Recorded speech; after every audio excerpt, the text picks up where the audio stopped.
D'abord, je voudrais revenir sur les cris de joie qu'on a entendus quand même tout à l'heure. Pour ceux qui le décrochent, ce bac, ils sont nombreux parce qu'il y a quasiment 88% de réussite au bac. C'était l'an passé et on verra quelles sont les statistiques cette année. Mais il y a toujours un stress, une tension, ce qui prouve que c'est un moment important. Ça, on ne peut pas le nier. Ah non, c'est un moment capital. C'est même probablement le dernier rituel de notre République, le bac. On n'en a pas d'autre. Donc il faut bien voir que, quoi qu'on dise sur le niveau du bac, ce qui se passe, etc., pour ceux qui le passent, pour ceux qui le décrochent et aussi pour ceux qui ne le décrochent pas, il y en a toujours, c'est quelque chose d'extrêmement important. Donc il ne faut pas remettre ça en cause. C'est quelque chose pourquoi l'immense majorité des élèves travaillent beaucoup et rien que pour ça, c'est nécessaire le bac. Parce que c'est vraiment la fin du secondaire, c'est le passage vers, pour la plupart des élèves, vers le supérieur, pour certains vers le monde du travail, via le bac professionnel.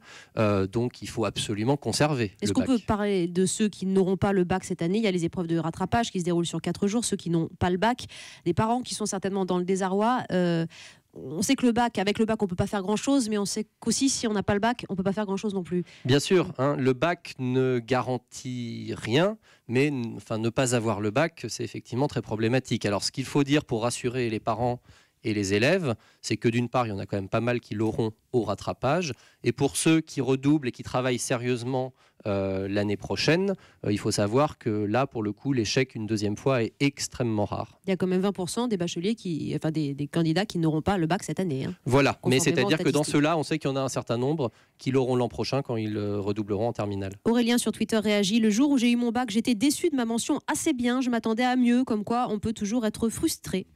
Bien sûr, le bac, c'est pas une science exacte. Enfin, rien n'est une science exacte. De toute façon, dans l'éducation nationale, on est, nous, les professeurs de l'humain, qui travaillons sur de l'humain.